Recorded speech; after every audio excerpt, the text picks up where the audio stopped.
Test 1 2. 1 2 3. Test 1 2.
Thank you.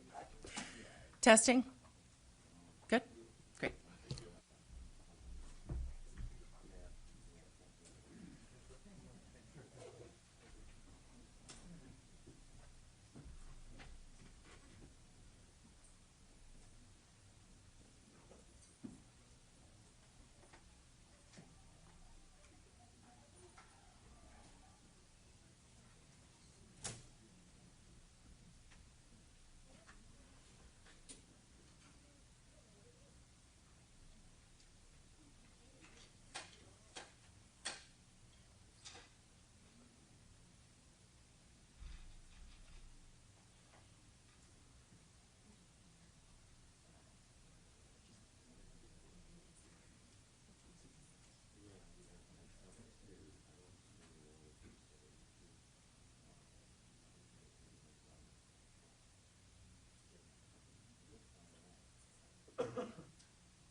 Good morning, everyone.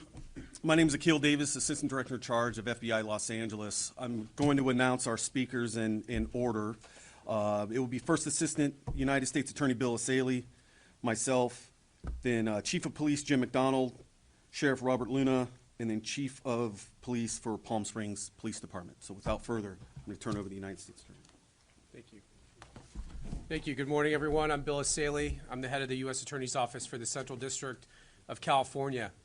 Over the weekend, my office, along with the FBI, arrested members of a far-left, anti-government domestic terror cell who self-identify as the Turtle Island Liberation Front. The individuals were arrested on Friday, December 12th, when the group attempted to construct and detonate IEDs out in the desert. In addition to the arrests, we executed several search warrants throughout the nation. I want to thank our partners at the U.S. Attorney's Office for the Western District of Louisiana, U.S. Attorney Zach Keller, and the U.S. Attorney for the District of Massachusetts, Lee Foley, for providing valuable assistance over the weekend with a very complex and coordinated search warrants that were done. The charges we are announcing today stem from the defendants and their co-conspirators' detailed, coordinated plot to bomb multiple U.S. companies on New Year's Eve. Thankfully, that plot has now been foiled thanks to the hard work of the FBI and the Department of Justice. This investigation was initiated in part due to the September 2025 executive order signed by President Trump to root out left-wing domestic terror organizations in our country, such as Antifa and other radical groups like the Turtle Island Liberation Front. As the president made clear, recent attacks across the country have highlighted the grave threats posed by these far-left domestic terror groups. These threats are sophisticated, organized campaigns of targeted intimidation, radicalization, threats, and violence designed to silence opposing speech, limit political activity, and direct policy outcomes, and prevent the proper functioning of a democratic society. In direct response to the President's order, the Attorney General issued a memo to our offices implementing and mobilizing federal law enforcement to prioritize and counter domestic terrorism and political violence investigations. As a result of those directives, we built this case. Both my office and the FBI have invested substantial resources into investigating and charging these organizations. And if anyone does not believe that members of these groups are organized, sophisticated, and extremely violent, let me tell you about the plot in this case. The four defendants are Audrey Carroll, 30 years old. The pictures, I think we have them somewhere. We'll put them up here. Audrey Carroll, 30 years old. Zachary Aaron Page, 32. Dante Gaffield, 24. And Tina Lay, 41. Each from the Los Angeles area. Each is charged with conspiracy and possession of an unregistered destructive device in violation of Title 26, United States Code Section 5861D. We intend to file additional charges in the coming weeks as we finish reviewing the evidence. The defendants are all radical anti-government members of the Turtle Island Liberation Front, which, according to their own social media, is an anti-capitalist, anti-government movement that calls for their associates to rise up and fight back against capitalism. One of the leaders of the organization, defendant Audrey Carroll, helped organize an even more radical faction of the group called the Order of the Black Lotus. Each of the defendants charged today was also a member of the Order of the Black Lotus. Carroll described this group to her co-conspirators as everything radical. As detailed in the federal complaint, which we will now make public, in November 2025, defendant Carroll created a detailed bombing plot to use explosive devices to attack 5 or more locations across Southern California on this upcoming New Year's Eve. Carroll and her co-defendant, Zachary Page, led the effort to obtain and build the bombs and to recruit others to join in their plot. Carroll's bomb plot was explicit. It included a step-by-step instructions to build IEDs or improvised explosive devices and listed multiple targets across Orange County and Los Angeles. Carroll also made clear her desires. She said, quote, "What we are doing will be considered a terrorist act." Carroll and Page also discussed plans for follow-up attacks after their bombings, which included plans to target ICE agents and vehicles with pipe bombs. Carroll stated that those plans would, quote, take some of them out and scare the rest. Throughout early December, the co-conspirators discussed their plans during an in-person meeting in Los Angeles and through an encrypted messaging application. As part of the plan, the 4 defendants plan to build test bombs in the Mojave Desert. You're going to hear more details about the bombs they intended to build and how the operation went down in the desert here shortly from the FBI Assistant Director in Charge. In preparation for the plan, the co-conspirators purchased multiple pieces of bomb-making materials and discussed their travel plans to the desert. Last Friday, December 12th, the defendants took a significant step to carry out their plans. They traveled to the remote campsite, which you're going to see some video of, in the desert, and they began unloading their bomb-making materials to assemble and test the bombs. They had everything they needed to make an operational bomb at that location, and they were subsequently arrested by the FBI before they could build a functional explosive device. Shortly after the defendants were taken into custody, the FBI executed multiple search warrants, including at the defendants' Southern California residence and other locations throughout the country. I'll highlight some of the items found during those searches over the weekend. For example, in Carroll's residence, law enforcement found multiple posters and materials associated with Turtle Island Liberation Front, including posters stating, quote, "Death to America, long live Turtle Island and Palestine," and, quote, "Death to ICE, Turtle Island Liberation Front." In Page's residence, law enforcement found a copy of the detailed bomb attack plan. This case is another reminder about the dangers that radicalized Antifa-like groups pose to public safety and the rule of law. Through the tireless work of our prosecutors in my office and our law enforcement partners, which you will hear from today, we disrupted this terror plot before buildings were demolished or innocent people were killed. But this is not the end of our work. My office is committed to extinguishing the far-left terror threats that we face and will continue to work 24 hours a day, 7 days a week. The 4 defendants arrested will make their initial appearance this afternoon at the federal court in downtown Los Angeles. They are each considered innocent until proven guilty. I will now turn it over to the Assistant Director in Charge of the FBI LA office, Akil Davis. Good morning. Again, my name is Akil Davis. I'm the Assistant Director in Charge of the FBI's Los Angeles Division. As we're all aware, we've had a busy weekend in this country and abroad with bad news incidents one after another. Today, we are announcing a major victory in our collective effort to protect the American people. The FBI's Joint Terrorism Task Force intercepted a scheme by members of a violent extremist group we believed determined to detonate explosives at multiple businesses on New Year's Eve. Last Friday, the FBI arrested 4 of those subjects near 29 Palms in San Bernardino County while they planned and rehearsed their attack. The 4 subjects are members of a radical faction of the Turtle Island Liberation Front, TILF, a violent, homegrown anti-government group. The subject arrested envisioned planting backpacks with improvised explosive devices to be detonated at multiple locations in Southern California, targeting U.S. companies. These bombs were to blow up at the same time on midnight this New Year's Eve. The plan stated that the IEDs would be complex pipe bombs. It included instructions on how to manufacture the bombs and contained guidance on how to avoid leaving evidence behind that could be traced back to them. Our investigation uncovered evidence in that the group would test the explosives in the desert, and we're going to show footage of that here in a second. We learned that the alleged co-conspirators had recently started acquiring precursor chemicals and other items necessary to accomplish this task. In recent days, the alleged co-conspirators discussed plans to travel to the desert on the 12th to detonate the explosives.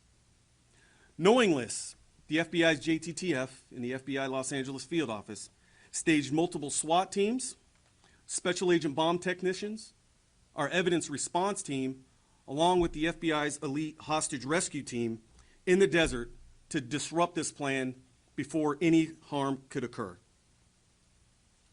Because of this, we were able to disrupt their plan All 4 group members were taken into custody without incident. The TILF Instagram account publicly posts content that advocates for violence against United States officials. A recent post called for a revolution and asked for supporters to organize and be ready. The FBI, as you have seen here, can also organize and be ready. We could not have accomplished these arrests without the exceptional assistance from our partners on the Joint Terrorism Task Force. I specifically want to thank the following agencies, as you see up here today: the Los Angeles County Sheriff's Department, the Los Angeles Police Department, the Palm Springs Police Department, along with the San Bernardino County Sheriff's Department. I also want to recognize the following FBI field offices as this investigation crossed the entire country: the New Orleans Division, the Buffalo Division, Indianapolis Division, and the Boston Division, who, as you all know, have had their hands full this weekend. In fact, an additional was arrested by our partners at FBI New Orleans in support of this investigation. I will now turn it over to the Los Angeles Police Chief, Jim McDonald. Well, thank you, and good morning, and we appreciate you being here today. Los Angeles Police Department is proud to stand alongside our federal, state, and local partners today to announce the arrest stemming from a coordinated domestic terror plot. The case underscores the persistent threat posed by extremist groups and individuals, as well as the critical need for law enforcement agencies to remain vigilant in protecting our communities. The successful disruption of this plot is a powerful testament to the strength of our unified response, driven by the collaboration and tireless efforts of the FBI's Joint Terrorism Task Force, along with our allied agencies. Together, we have prevented a potential tragedy and reaffirmed our shared commitment to safeguarding our communities. I want to personally thank the dedicated men and women from every agency involved. Their relentless work over the past several days has ensured that those responsible were apprehended swiftly and safely and without harm to our neighborhoods. Thank you. I'm going to call up Sheriff of Los Angeles County, Robert Luna. Well, good morning, everybody, and thank you for being here to cover this, what I believe is a very, very important story for our community. This successful operation was a result of quick, proactive investigative work, and I want to emphasize strong collaboration. And ADIC, Akil Davis, mentioned it and gave credit to all the law enforcement here in Southern California.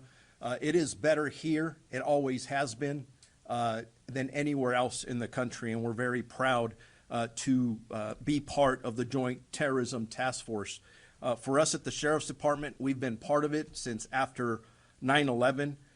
Their ability to share intelligence across multiple agencies, investigating threats like this one, is second to none anywhere else. The way we coordinate with partner agencies and act quickly was critical to the success of this operation. And like I said before, there's no other area like here in LA County with our partnership that has been here for years with the FBI and LAPD and the other law enforcement agencies around us. Since this threat was uncovered last week, our Sheriff's Task Force officers and intelligence analysts working closely with our law enforcement partners have been working around the clock to verify information, identify targets, and piece together this plot that you've heard described. Their strong investigative efforts, sharp situational awareness, and rapid response ensured that this threat was stopped before it ever had a chance to be carried out. I'm incredibly proud of the professionalism and dedication shown by the men and women who worked tirelessly to bring this threat to an end before it could cause harm to anybody in our community. To our community, I know hearing about these incidents like this can be unsettling, especially in the light of the recent Brown University mass shooting and the Sydney, Australia terrorist attack. But today serves as a powerful reminder that strong collaboration between federal, state, and local law enforcement can prevent violence before it occurs. As we enter the holiday season, a time when families and friends come together across traditions, cultures, and beliefs, this incident is a stark reminder of the importance of vigilance and to be prepared at all times. vigils whose goal is to divide us, to instill fear, and to target the very diversity that makes our country strong. I want to be very clear, what you see here, this investigative work and the follow-up that's been done shows that they will not succeed. Our community's diversity is our strength, and protecting every member of our community is our primary duty. Whether you are celebrating Christmas, Hanukkah, Kwanzaa, New Year's, or simply gathering with loved ones, you deserve to feel safe. We are committed to ensuring that safety today and every day. We remain dedicated to protecting our entire community through ongoing intelligence gathering and threat assessments, strengthening partnerships across all of our agencies, engaging with the public to promote awareness, vigilance, and resilience. And finally, I encourage everyone to stay alert, trust your instincts, and report suspicious activity. And as we always say in law enforcement, if you see something, read something, or say something, your awareness, your eyes, and ears can help us protect the entire community as we did in this incident. I will now introduce the police chief of the Palm Springs Police Department, Andy Mills. Well, good morning, and first of all, thank you so much, Assistant Director Davis, for the spectacular job that the FBI did on this case. We were just in a very supportive role only, making sure that the FBI had what they needed in the desert to execute their mission. But on a larger perspective, I just want our community to know that this gives me hope.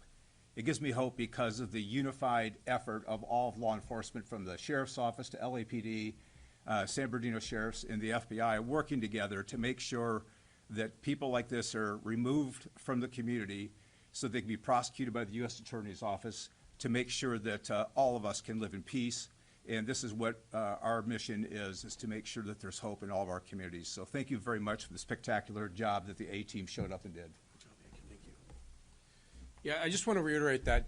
Obviously, there's some disagreements amongst our agencies over things like immigration enforcement, but when it comes to other areas of law enforcement where it matters to keep the public safe, whether that's protecting the girls on Figueroa Street or the Palm Springs investigation, there is no gap in the cooperation between the federal government and local government, and we do thank the sheriff, the police chiefs, for your valuable assistance. It would be very difficult for us to do a lot of what we do without their assistance, so I do want to thank you, each and every one of you. With that, we'll open it up to a few questions. Oh, we're going to play the video. All right, play the video. And this is, the video is, do you want to describe the video? Yeah, I'll describe the video. So, as I mentioned in my talking points, on December 12th, a group of individuals, again, members of this anti-government group, traveled out to the desert to test their explosive devices. They had precursor chemicals there, and they were going to create these bombs in the desert. What they are starting to do is put their chemicals and wares and the components out on the table there. This footage that you're watching is from our surveillance plane, and then what happened after this is the Los Angeles FBI SWAT team, along with the FBI's hostage rescue team, moved in and arrested all 4 subjects without incident. So now we'll take some questions. Yeah, we're not naming the victim companies, but I'll generally describe them as logistics centers. You can think of like Amazon-type logistics centers, but we're not naming the specific companies at this time. Can you elaborate on the locations? There were at least 5 locations that they intended to target within Orange County and Los Angeles County. Again, we're not giving out the specific sites, but they were willing and wanting to do more if they could recruit more members to their radical efforts there. You mentioned the arrest in New Orleans. Do you guys think that there are other people involved? And you mentioned some other locations. There are definitely more members to this group. As far as who was specifically involved in this New Year's Eve terror plot, we believe we've arrested all the members who were specifically involved in that particular plot. We did execute search warrants to people who are also part of this group. As we review that evidence, if we determine that there are any other individuals who knew about this or provided any assistance, we will obviously be charging them as well. First, an arrest in Louisiana. is not directly tied to this incident, but he is a member of this group. And when they executed the search warrant out there, he posed a great threat to the agents. He threatened the agents, and so that's why he's under arrest. Do you believe these warnings would have happened on New Year's Eve, or do you think there's going to be others that are still planning to go forward with something? Well, obviously, the FBI has a very robust national security investigators. They look out for domestic terrorism as well as international terrorism. Do you want to talk more about your activities with the Joint Terrorism Task Force? So this investigation is ongoing, as the United States just stated. Members of this group or associates of this group or any collaborators in this group, we are looking at as a result of this investigation. To answer your question, we do believe that we have disrupted this plot for New Year's Eve, but like I said, the investigation is ongoing. As far as we're always looking. We're always looking for other people who might be plotting or doing this. And let this be a warning. If you can avoid being detected by the FBI or the federal government, if you think you're going to be able to design one of these plots, think again. We have very sophisticated, experienced agents, and we will find you, and we will infiltrate you, and we will arrest you, as we did with this group. They didn't see it coming, and each and every one of them is right now in custody. So we're very proud of the work done by the agents. Yes, any other questions?